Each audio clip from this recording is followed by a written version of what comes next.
या तो तुम्हारा इंतखाबी निशान वो घड़ी होनी चाहिए थी जो तुमने चोरी की है, या वो पेट्रोल बॉम्ब होना चाहिए था जो तुमने चलाया पुलिस के एहलकारों और इंतजामिया के ऊपर।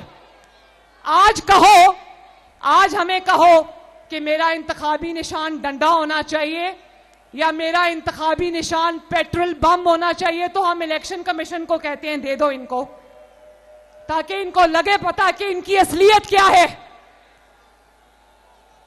शेर को शेर का निशान मिल सकता है, लेकिन एक दहशतगर्द जमात को सियासी जमात का इंतखाबी निशान नहीं मिल सकता। उकाड़ा वालों, वो कहते हैं ना, चोर चोरी से जाता है, हेरा फेरी से नहीं जाता।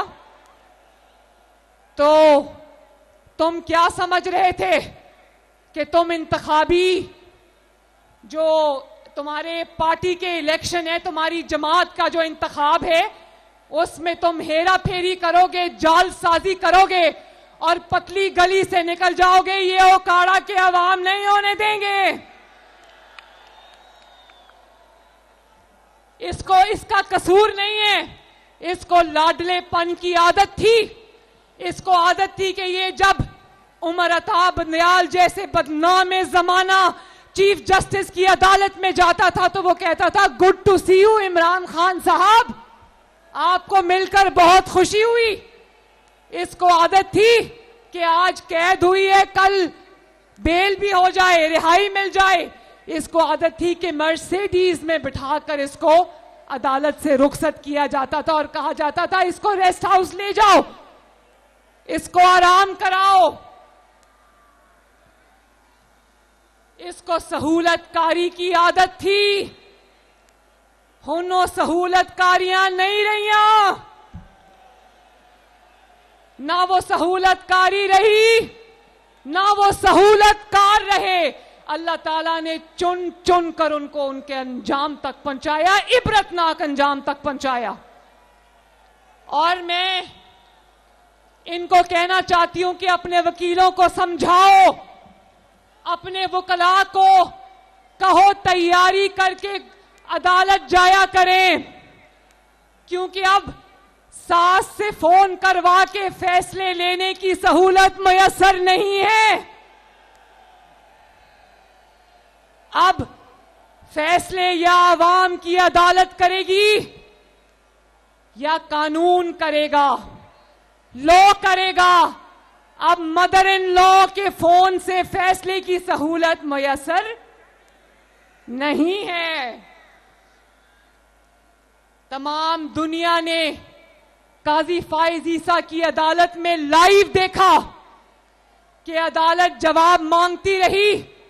इनके पास जवाब नहीं था कि अपने इंट्रा पार्टी इलेक्शन में धांधली क्यों की। इन्होंने समझ लिया हर जगह धांधली चल जाएगी। हजारों के हिसाब से उम्मीदवार थे, इतना वोटर नहीं था जितना उम्मीदवार था, और सब के सबको बिला मुकाबला मुंतखब करा लिया। ये कौन सी जमहूरियत में होता है उकाड़ा वालों, जरा मुझे बताओ। और फिर अदालत ने कहा कि सबसे इतनी लंबी लंबी आपने फीस ली है, वो फीस की जरा कोई रसीद दिखा दो। एक जज साहबा ने कहा कि दूसरों से तो रसीदें मांगते हो, अपनी कोई रसीद है तो दिखा दो। कोई रसीद होती तो दिखाते।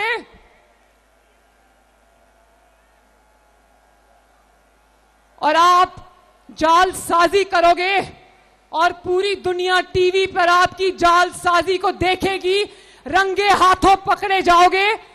इस्लामाबाद या किसी और शहर की बजाय केपीके के एक छोटे से गांव में अपने इलेक्शन मुनक्किद कराओगे, जाली इलेक्शन, और सोचोगे कि इलेक्शन कमीशन या अदालत आके आपके गले में हाथ डालेगी। 2018 की तरह इन्होंने सोचा होगा आरटीएस का बटन बंद करके धांधली करके इलेक्शन जीत जाएंगे। कहा ना, अब वो सहूलतकारी मुयस्सर नहीं है उकाड़ा वालों। बात यह कि कहता था कि नवाज शरीफ को अंपायर साथ मिलाकर खेलने की आदत है। अभी कल परसों मौका मिला तो टीवी पे ये फितना कह रहा था कि नवाज शरीफ को अंपायर साथ मिलाकर खेलने की आदत है। नवाज शरीफ के एम्पायर ये मेरे सामने खड़े हैं।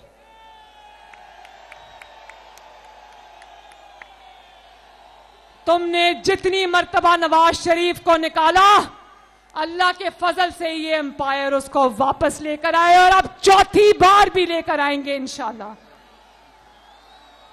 तुम जो नवाज शरीफ पर इल्जाम लगाते थे, तुम्हारा इल्जाम कुदरत ने उठाकर तुम्हारे मुंह पर मारा है। तुम्हारे एम्पायर भी पकड़े गए, तुम्हारे सहूलतकार भी पकड़े गए, तुम्हारी जालसाजी भी पकड़ी गई, पूरी दुनिया ने लाइव टीवी पर देखी।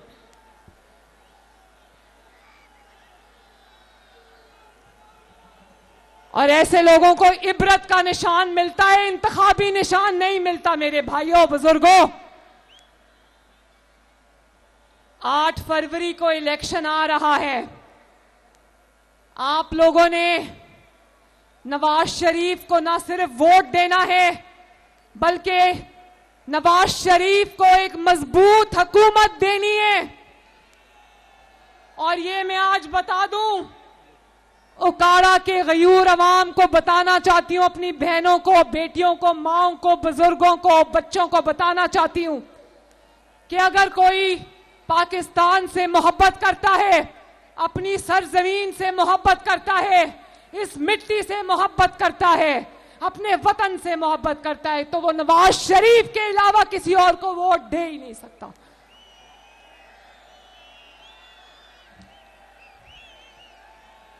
जितने ज्यादा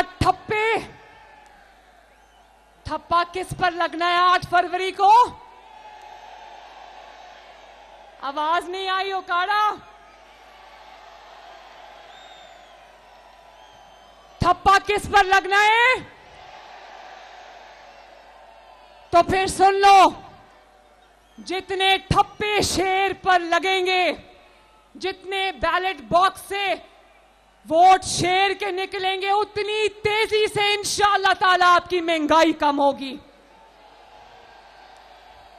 जितना वोट शेर को मिलेगा, उतनी तेजी से आपके घरों में गैस आएगी इंशाअल्लाह। जितनी वोट की पर्चियां डब्बों में से शेर के लिए निकलेंगी, उतनी तेजी से आपकी बिजली के बिल कम होंगे इंशाअल्लाह ताला। जितनी मजबूत हुकूमत नवाज शरीफ को दोगे, आपके घर पे आपको सस्ता इलाज, सस्ती दवाई मिलेगी इंशाअल्लाह ताला। उतनी अच्छी तालीम आपके बच्चों को मिलेगी इंशाअल्लाह ताला। हमारे दिल में इंतकाम का जज्बा नहीं है, ना हमें इंतकाम की फिक्र है उकाड़ा वालों। हमें सिर्फ ये फिक्र है कि अवाम के, गरीब के, मजदूर के, रेड़ी वाले के जो बुझे हुए चूल्हे, उनको इंशाअल्लाह किस तरह चलाना है हमने वापस। और आज जब मैं लाहौर से निकल रही थी, नवाज शरीफ साहब जानते हो क्या मीटिंग कर रहे थे? उकाड़ा वाला ध्यान से सुनो। आज जब मैं घर से निकल रही थी तो नवाज शरीफ साहब क्या मीटिंग कर रहे थे? 10-15 लोगों के साथ वो ये मीटिंग कर रहे थे कि अवाम को मैंने सस्ती बिजली कैसे देनी है, उनके बिजली के बिल मैंने कैसे कम करने, उनकी रोटी की कीमत मैंने कैसे कम करनी है, उनको सस्ती गैस मैंने कैसे फराहम करनी है, उनको सस्ती चीनी मैंने कैसे देनी है, उनको सस्ती सब्जी मैंने कैसे देनी है, उनके अस्पतालों को मैंने कैसे बेहतर बनाना है, उनकी सड़कों को मैंने कैसे बेहतर बनाना है, उनके घरों में मैंने कैसे खुशहाली लेकर आनी है। और ये जो नौजवान हमारे सामने खड़े हैं, इनको हमने कैसे नौकरियां देनी है, कैसे इनको वज़ाइफ देने हैं, कैसे इनकी तालीम के मेयार को बेहतर बनाना है, कैसे एक एक घर में मुस्लिम लीग नून ने सोलर पैनल